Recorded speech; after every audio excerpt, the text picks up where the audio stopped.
Bangla Revo साथी का form आ गया है। कैसे फॉर्म को भरना है चलिए एक एक करके देख लेते हैं, डिटेल्स में समझेंगे।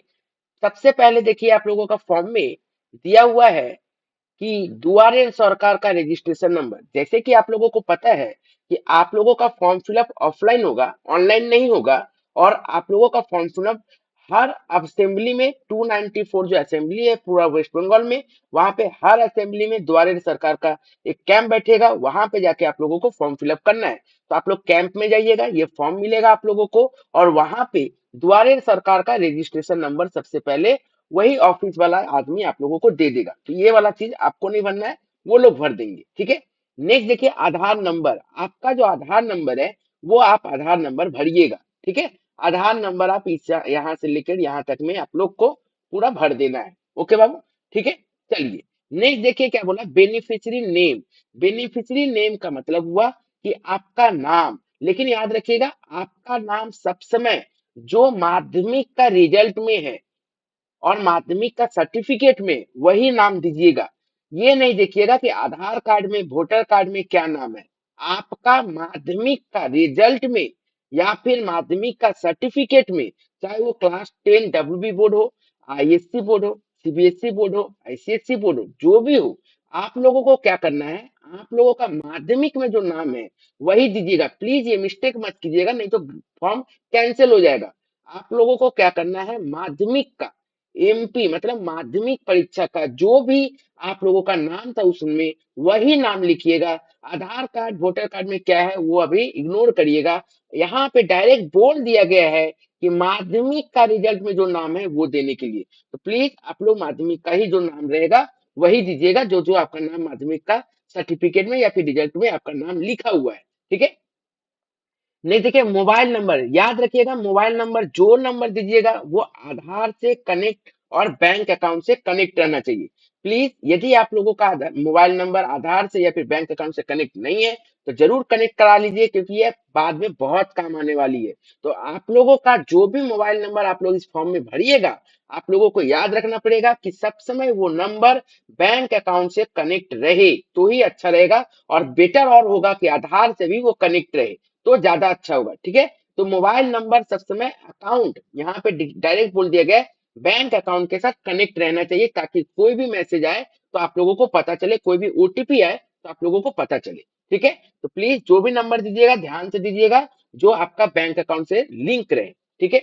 नेक्स्ट ईमेल आईडी, ये यदि है आपके पास तो देना है, नहीं है तो नहीं दे सकते, ठीक है। लेकिन आधार नंबर कंपलसरी है। आपका नाम जो माध्यमिक का रिजल्ट में या फिर सर्टिफिकेट में है वो चलेगा, क्लास 10 माध्यमिक मतलब होता है क्लास 10, आईएससी रहो, आईसीएससी रहो, डब्ल्यूबी बोर्ड रहो या फिर सीबीएसई बोर्ड रहो, चलेगा, ठीक है। मोबाइल नंबर वो नंबर दीजिएगा जो बैंक अकाउंट के साथ कनेक्ट रहे।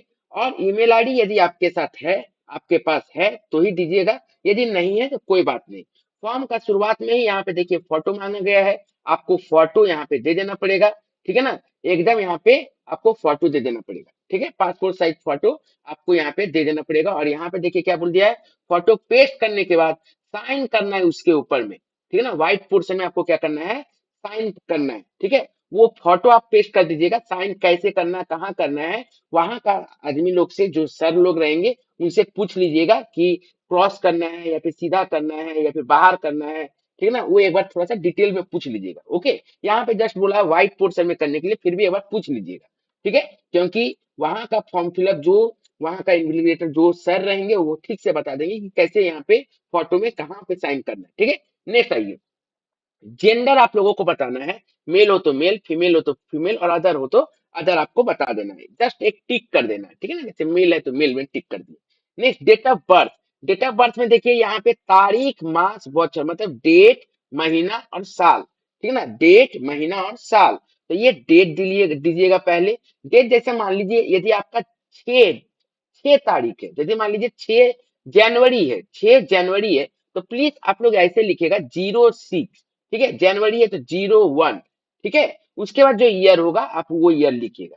यदि आपका मान लीजिए 12 फेब है, 12 फेब है तो क्या लिखेगा, 12 फेब यदि रहेगा तो आप लोग को क्या क्या लिखना है सर, यहाँ पे ध्यान ध्यान दिख दीजिएगा। 12 फेब यदि रहे तो ऐसे लिखिएगा 12 12 02, ठीक है ना। और ईयर जो भी रहेगा वो लिख दीजिएगा, ठीक है, तो देखने में अच्छा लगता है। इस तरीके से देखिए लिखने बोला गया, ठीक है।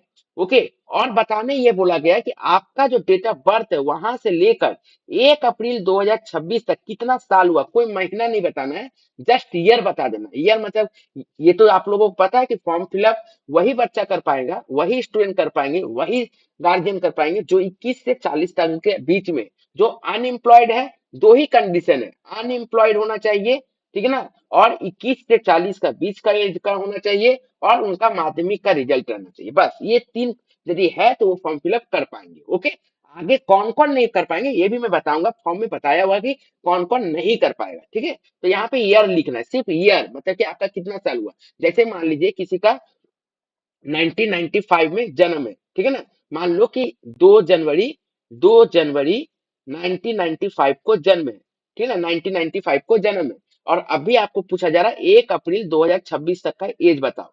तो 1995 से लेके 2026, ठीक है ना, 1995 से 2026 कितना ईयर हो गया सर, 31 ईयर। तो आपको 31 जस्ट लिख देना है, बस और कुछ नहीं करना है। ओके, तो ये क्लियर हो गया।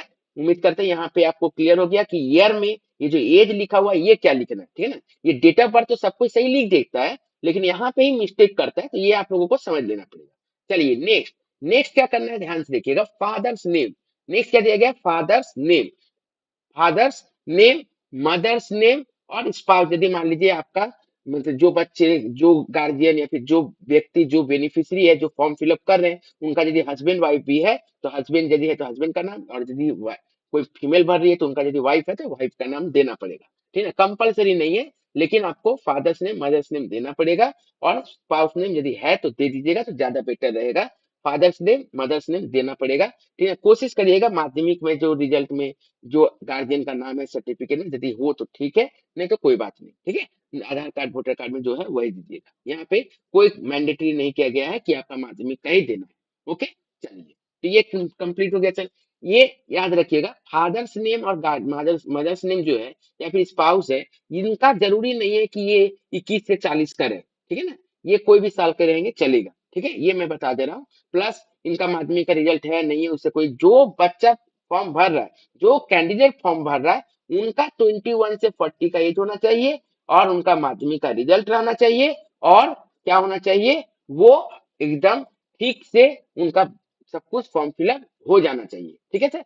ओके, चलिए अब चलते हैं हम लोग नेक्स्ट। नेक्स्ट में क्या होता है सर, नेक्स्ट देखिए, आइए देखिए, नेक्स्ट क्या बोल रहा है, कैटेगरी बताने बोला गया, कैटेगरी इफ नॉट जनरल, यदि जनरल नहीं है तभी बताने बोला गया, नहीं तो मान लिया गया है कि कैटेगरी में सब कुछ जनरल ही है, ठीक है ना। यदि जनरल नहीं है तो क्या है, एससी है तो एससी के बगल में टिक, एसटी है तो एसटी के बगल में टिक, ओबीसी है तो ओबीसी के बगल में टिक, जो है वो लिखिएगा। यदि मान लीजिए जनरल है तो फिर आपको कहीं पे कोई टिक करने का दरकार नहीं है, ना ही क्रॉस करने का दरकार है, ना ही टिक करने का दरकार है, ब्लैंक छोड़ दीजिएगा, ब्लैंक छोड़ दीजिएगा, ठीक है ना। लेकिन याद रखिएगा, जब भी यदि कैटेगरी में एससी एसटी और ओबीसी डाले हैं तो आपको एससी एसटी ओबीसी का सर्टिफिकेट का नंबर देना पड़ेगा, सर्टिफिकेट का नंबर देना पड़ेगा। यदि आपका एससी एसटी ओबीसी में टिक कर रहे हैं तो आपको सर्टिफिकेट का नंबर देना पड़ेगा। ऐसा नहीं कि हम तो एससी में आते हैं या फिर एसटी में आते हैं तो दे दिए और सर्टिफिकेट का नंबर नहीं दिए, यदि नहीं दीजिएगा तो फिर आपको जनरली टिक किया जाएगा, फिर ये भरने टिक करने का कोई मतलब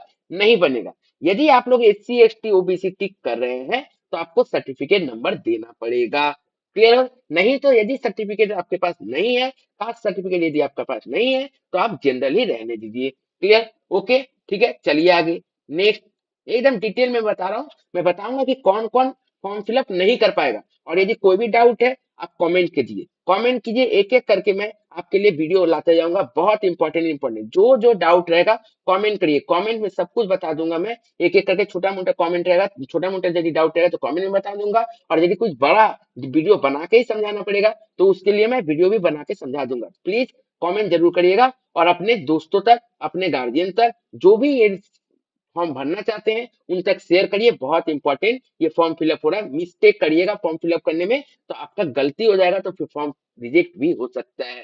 तो प्लीज अच्छे तरीके से फॉर्म को फिलअप करिएगा। नहीं देखिए, मेटेरियल स्टेटस अनमैरिड तो अनमैरिड, विडो तो विडो, मैरिड है तो मैरिड, और सेपरेटेड यदि मान लीजिए विच्छिन्न हो गए हैं, विच्छिन्न मतलब हस्बैंड वाइफ यदि कोई अलग हो गया है तो आप लोगों को वो बताना पड़ेगा। तो जो भी आप रहेगा, मैं तो अनमैरिड में टिक करता हूँ, ठीक है। चलिए अब एड्रेस, एड्रेस देखिए ध्यान से समझिए, एड्रेस आपका कोल वेस्ट बंगाल का ही रहना चाहिए, एड्रेस आपका वेस्ट बंगाल का ही रहना चाहिए। यदि आपका परमानेंट एड्रेस वेस्ट बंगाल का नहीं है, क्यों? क्योंकि आपको यहाँ पे एड्रेस लगेगा ही लगेगा, क्योंकि फॉर्म में बोला गया है डब्ल्यू बी का रेसिडेंट रहना पड़ेगा, डब्ल्यू बी का रेसिडेंट रहना पड़ेगा, डब्ल्यू बी का रेसिडेंट रहना पड़ेगा। इसका मतलब आपको डब्ल्यू बी का आधार कार्ड में नंबर होना चाहिए, ठीक है? और कहाँ रहना चाहिए सर? आपका वोटर कार्ड में भी रहना चाहिए। देखो यहाँ पे ऑटोमेटिकली डायरेक्टली लिखा हुआ है वेस्ट बंगाल, लिखा हुआ ना, डायरेक्टली वेस्ट बंगाल लिखा हुआ, मतलब आपको वेस्ट बंगाल का ही एड्रेस देना है। वेस्ट बंगाल का छोड़ के यदि आपका कोई परमानेंट एड्रेस है, जो एड्रेस प्रूफ में आपका आधार कार्ड के साथ क्रॉस किया जाएगा या फिर वोटर कार्ड के साथ क्रॉस चेक किया जाएगा, यदि वो गलत रहेगा तो फिर आपका ये फॉर्म रिजेक्ट हो जाएगा। तो प्लीज जो भी आप लोग एड्रेस भरिएगा वो आधार कार्ड या फिर वोटर कार्ड का एग्जैक्ट जो दिया हुआ है उसी तरीके से एड्रेस को भरिएगा, ठीक है सर? एकदम house number, premises number, town city जो भी रहेगा, पोस्ट ऑफिस जो भी है, वार्ड नंबर जो भी है, म्यूनिसिपैलिटी जो भी है, पुलिस स्टेशन जो भी है, डिस्ट्रिक्ट मतलब जिला जो भी है, पिन कोड जो भी रहेगा, वो आप लोगों को एक एक करके डालना है, ठीक है? वेस्ट बंगाल का कहीं भी रहिए चलेगा, कोलकाता, हावड़ा, सिलीगुड़ी, जहां पे भी हो चलेगा, लेकिन वेस्ट बंगाल का ही रहना पड़ेगा एड्रेस, ठीक है सर? ओके। और वो एड्रेस क्रॉस होगा, क्रॉस चेक होगा, तो वो जो डेटा रहेगा एड्रेस का, वो आप लोगों को इंश्योर करना पड़ेगा कि आपका आधार कार्ड या फिर वोटर कार्ड, मतलब आधार कार्ड और वोटर कार्ड से आपका ये एड्रेस मैच खा है, क्योंकि क्रॉस चेक किया जाएगा, ठीक है? ओके, तो प्लीज उसी तरीके से आप लोग एड्रेस भरिएगा। नेक्स्ट आइए, देखिए यहाँ पे एमपी, एमपी का रोल नंबर, मतलब आपका जो माध्यमिक जो था इसका रोल, आप लोगों को पता है माध्यमिक वाला में रोल और नंबर अलग रहता है, ठीक है ना? माध्यमिक वाला में रोल और नंबर अलग रहता है। और यदि मान लीजिए आईएससी सीबीएसई है तो उन लोगों का रोल नंबर अलग नहीं रहता है। तो यदि मान लीजिए इसमें अट जाएगा, यदि हो गया तो हो जाएगा तो ठीक है, नहीं तो फिर इसमें कुछ डालिएगा और कुछ इसमें डालिएगा यदि बीच में हाइफन दिया हुआ है तो, ठीक है? और लेकिन माध्यमिक वाला जो 10 क्लास का है वो तो डब्ल्यू बी बोर्ड का है, वो लोग का आराम से वो लोग का पूरा ही रहता है, रोल अलग रहता है और नंबर अलग रहता है। और किस ईयर आप पास किए थे, किस ईयर आप एग्जाम दिए थे, वो आप लोगों को बताना है, किस ईयर आप एग्जाम दिए थे वो आपको बताना है। देखिए सिर्फ माध्यमिक ये नहीं कि डब्ल्यू बी से ही होगा, आईएससी भी चलेगा, सीबीएसई भी चलेगा, डब्ल्यू बी में मदरसा यूनिवर्सिटी जो है वो भी चलेगा, और अदर कोई भी यूनिवर्सिटी यदि है, कोई भी स्टेट बोर्ड है तो भी चलेगा, ठीक है? कोई दिक्कत नहीं है। बहुत सारे स्टूडेंट ऐसे सोच रहे हैं सर एनआईएस बोर्ड के हैं तो क्या होगा, तो हो जाएगा बाबू, इसका भी हो जाएगा, एनआईएस बोर्ड का भी यदि है तो उसका भी हो जाएगा, ठीक है? लेकिन किस ईयर में आप लोग एग्जाम दिए हैं ये ध्यान देखना पड़ेगा। तो ईयर किस ईयर में दिए हैं आप लोग एग्जाम, ये आप लोगों को ध्यान देना पड़ेगा, ठीक है? नेक्स्ट, एजुकेशन क्वालिफिकेशन, हाईएस्ट आपका क्वालिफिकेशन क्या है एजुकेशन का, ठीक है ना? ऐसा नहीं कि 10 क्लास तक ही तो 10 क्लास, आपका हाईएस्ट एजुकेशन जो भी क्वालिफिकेशन रहेगा वो आप लोग डालिएगा, ये बहुत इंपॉर्टेंट है डालना, ठीक है ना? हाईएस्ट एजुकेशन जो भी है वो आप जरूर डालिएगा, ठीक है ना? क्या पता ये वाला आपका यूनिवर्सिटी पोर्टल में भी अपलोड यदि सरकार कर दे तो आपका बेनिफिट हो सकता है, इसीलिए आप लोगों को हायर क्वालिफिकेशन भी दे दीजिए। ऐसा कुछ बोला नहीं है सरकार, लेकिन आपको देख के रखना अच्छा है, ठीक है? चलिए नेक्स्ट बोला प्रेजेंट ऑक्यूपेशन।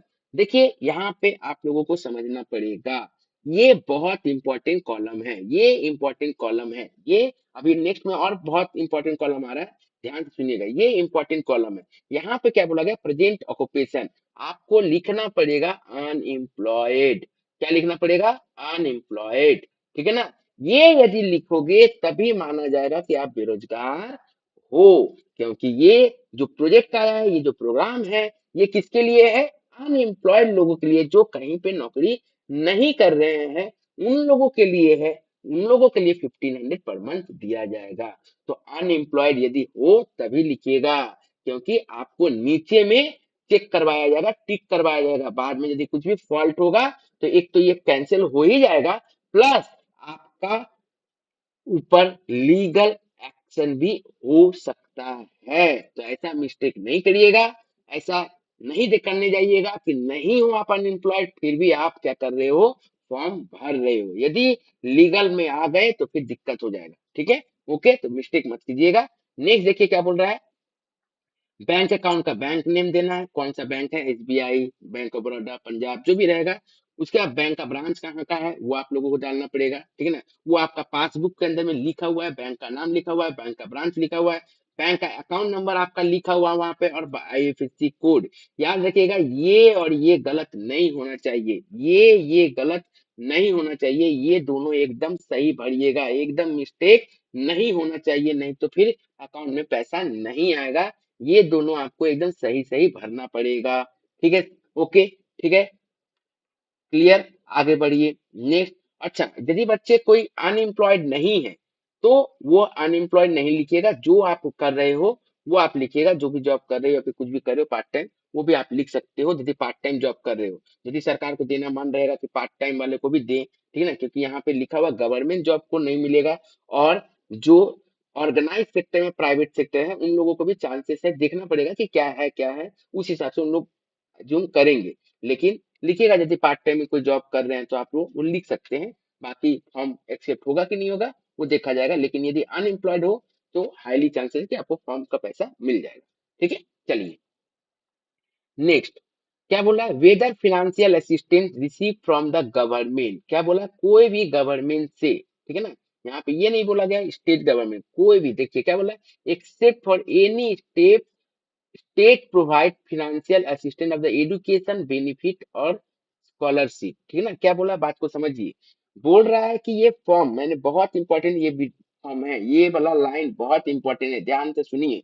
यदि किसी भी, जैसे मान लीजिए लेडीज कोई भर रहा है 21 से 40 का, यदि किसी को लक्ष्मी भंडार मिल रहा है तो वो फॉर्म फिलअप नहीं कर पाएगा।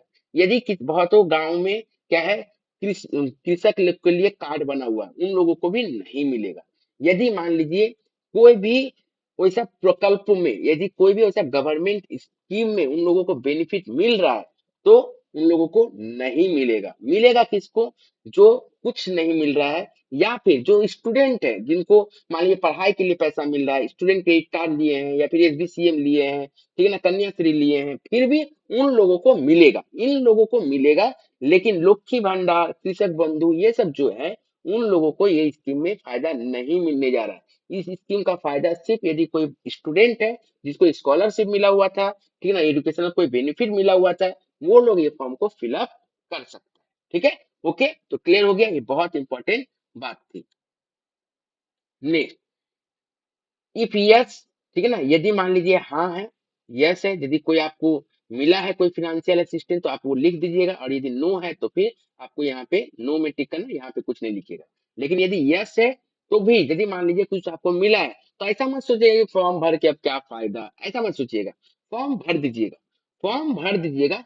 क्या पता सरकार आपको भी सोचेगी कि चलिए कृषक बंधु लोग को भी दे देते हैं, चलिए लक्ष्मी भंडार वाला को भी दे देते हैं, ऐसे अभी तक कुछ बोला नहीं गया, ठीक है ना, कि लक्ष्मी भंडार को देना है क्या नहीं देना, यदि नहीं देना था तो डायरेक्ट बोल देता। यहाँ पे बोला गया है कि वेदर फिर आपको मिलता है तो आप लिख के बता दो, ठीक है ना, बाद में गवर्नमेंट डिसीजन लेगी कि मिलेगा कि नहीं मिलेगा। ठीक है, ओके, लेकिन आप बता दो यहाँ पे, ठीक है, यदि मिलता है तो पर भी बता दो, नहीं मिलता है तो पर भी बता दो, यस है तो बता दो क्या मिलता है, और नो है तो फिर कुछ बताने का जरूरत है नहीं, नो में टिक करके निकल जाना है। ठीक है, तो ऐसा मत कीजिएगा फॉर्म नहीं फिलअप करना, फॉर्म ले आइए, फॉर्म फिलअप करके सबमिट कर दीजिए। देखिए क्या पता लक्ष्मी भंडार वाला को भी मिल जाए। अभी ऐसे कोई भी नोटिफिकेशन में डायरेक्टली ऐसा कुछ नहीं बोला गया, यदि बोलता तो फिर बोल देते, लेकिन ऐसा कहीं पे अभी तक नहीं आया, यदि आ जाएगा तो फिर मैं आपको करेक्शन कर दूंगा, करेक्शनल वीडियो आ जाएगा। ठीक है, चलिए नेक्स्ट, अब देखिए क्या बोल रहा है, बोल रहा है कि माध्यमिक और इक्विवेलेंट क्या क्या डॉक्यूमेंट चाहिए। देखिए माध्यमिक का आप लोगों को क्या चाहिए, एडमिट कार्ड चाहिए, जिससे आपका क्या होगा, डेट ऑफ बर्थ का प्रूफ होगा, ठीक है ना, और यदि नहीं है, यदि माध्यमिक का तो एडमिट कार्ड रहना ही पड़ेगा, ठीक है ना। उसके साथ क्या बोल रहा गया है, मार्कशीट एंड सर्टिफिकेट, या तो मार्कशीट दे दो या तो सर्टिफिकेट दे दो, कोई एक चीज दो, ठीक है ना, मार्कशीट दो या फिर सर्टिफिकेट दो, माध्यमिक वाला मतलब क्लास 10 का, डब्ल्यू बोर्ड रहे, सीबीएसई रहे, आईसी रहे, जो भी रहे। ठीक है, next copy of Aadhaar card, Aadhaar card का कॉपी आपको जेरोक्स देना पड़ेगा। Next copy of voter card, voter card देखिए यहाँ पे कंपलसरी रखा गया है, पर क्या बिना वोटर कार्ड का नहीं हो सकता है, ये मैं आप लोगों को वीडियो में बताऊंगा, पहले लास्ट कर लेता हूँ उसके बाद। फर्स्ट पेज ऑफ पासबुक का जेरोक्स, पासबुक का जो पहला पेज रहता है उसका जेरोक्स आपको देना है, और यदि एससी एसटी ओबीसी थे तो जो नंबर दिए हो वैसे ही उसका आपको वो वाला एससी एसटी जो सर्टिफिकेट है आपके पास उसका भी जेरोक्स आपको देना है। उसके बाद देखिए एनेक्स्चर 1 यहाँ पे सेल्फ डिक्लेरेशन फॉर्म भराया जा रहा है। यहाँ पे बोल दिया गया yes I am permanent resident of the West Bengal, पहली बात। दूसरा, I am unemployed person till date I am not receiving assistance, कोई भी ऐसा हम अनएम्प्लॉयड पर्सन है plus not receiving any assistant under any social security scheme और any allowances from the government of the West Bengal except any state provided financial assistant for educational benefit scholarship. क्या बोला, बोल रहा है, डायरेक्ट बोल दिया ना कि मैं, डायरेक्ट बोल रहा है कि क्लिक कर रहा हूँ कि मुझे नहीं मिलता है लक्ष्मी भंडार या फिर ये, ठीक है, तभी मैं ये कर रहा हूँ। तो यहाँ पे इसका मतलब आपको क्या करना है, यहाँ पे आप लोगों को यदि मिलता है यहाँ पे तो यस लिख के लिखना पड़ेगा लक्ष्मी भंडार, और यदि नहीं मिलता है तो फिर लिख देना पड़ेगा नो। ठीक है, यदि कृषक बंधु है तो यस बोल के कृषक बंधु लिखना पड़ेगा, और नो है तो नो। ठीक है, ओके, फॉर्म फिलअप ऐसा नहीं कि यस भी नहीं भरिएगा नो भी नहीं भरिएगा तो नहीं चलेगा, ठीक है, आपको भरना पड़ेगा, कोई भी एक टिक करना ही पड़ेगा। ठीक है, और यदि नो भरे हो और आपको लक्ष्मी भंडार मिलता है तो यहाँ पे आपको सेल्फ डिक्लेरेशन दिया गया है, बाद में क्रॉस चेक होगा तो फिर आप फंस जाओगे, तो ये आप मिस्टेक मत कीजिएगा। ठीक है ना, इसका मतलब ये हाईली चांसेस है कि लक्ष्मी भंडार वाले लोग को नहीं ही मिलेगा। ठीक है ना, क्योंकि यहाँ पे सेल्फ डिक्लेरेशन साइन करवा लिया गया है। ठीक है, ओके, चलिए next, I get any employment with in this period I will forthwith, बोल रहा है कि मैं, आपको पता है ये 5 साल के लिए मिलेगा, नेक्स्ट 5 ईयर के लिए ये आपको मिलेगा, लेकिन ये हर 6 महीना में आपको, मतलब जब भी आपका जब जॉब लग गया या फिर आप एम्प्लॉयड हो गए तो आपको जनाना पड़ेगा कि हाँ हमको मिल गया है नौकरी, अब हमको ये पैसा नहीं चाहिए। ठीक है, next, all the information and document submitted my by my, बोल रहा है कि मैंने जो भी डॉक्यूमेंट दिया है, जो भी इंफॉर्मेशन दिया सब सही दिया है। ठीक है ना, इसमें सब जो भी है वो सही है, यदि कुछ गलत रहेगा तो आप लीगल एक्शन ले सकते हैं या फिर मेरा कागज को टर्मिनेट कर सकते हैं, मतलब मुझको जो मिल रहा है वो आप टर्मिनेट कर सकते हैं। ठीक है, ये इसके बाद क्या चाहिए, आपका डेट चाहिए, डेट दे दीजिएगा। उसके बाद क्या चाहिए, आपका साइन चाहिए। ठीक है, आपका साइन जाएगा। उसके बाद क्या होगा, द्वारा सरकार का रजिस्ट्रेशन नंबर जो ऊपर भरा गया था वो आपको यहाँ पे भी भर के दे देगा। उसके बाद आपका जो नाम रहेगा वो सन ऑफ डॉटर जो भी रहेगा वो, एप्लीकेशन नंबर जो भी रहेगा, मोबाइल नंबर, आधार कार्ड, रिसीविंग और जो डेट रहेगा वो, और वहां का जो रिसीवर रहेगा वो साइन करके आपको यहाँ से ये वाला फाड़ के दे देगा। ठीक है, ये वाला पार्ट तो आपको फाड़ के दे देगा। ठीक है ना, ये आपके पास रिसीप्ट बन के रहेगा और फॉर्म 2 ये वाला जमा हो जाएगा। तो आप लोगों को पता चल गया कौन कौन सा डॉक्यूमेंट लगेगा, कैसे फॉर्म फिलअप करना है, डिटेल में मैं आप लोगों को समझा दिया हूँ। तो ये चीज को आप लोगों को फॉलो रखना पड़ेगा, अपने दोस्तों तक जरूर शेयर करिए और अच्छे तरीके से फॉर्म को भरिएगा ताकि मिस्टेक ना हो पाए। सबसे बड़ा चीज यहाँ पे देखिए बोला गया to be filled English in capital letter only, जब भी आप लोग इंग्लिश में भरिएगा तो कैपिटल लेटर में भरिएगा। किसमें भरिएगा, कैपिटल लेटर में भरिएगा। इंग्लिश में फॉर्म भर रहे हो तो कैपिटल लेटर में भरिएगा, स्मॉल लेटर में नहीं भरिएगा, सारा चीज कैपिटल लेटर में भरिएगा। उम्मीद करते हैं समझ में आ गया पूरा दिया। Thank you.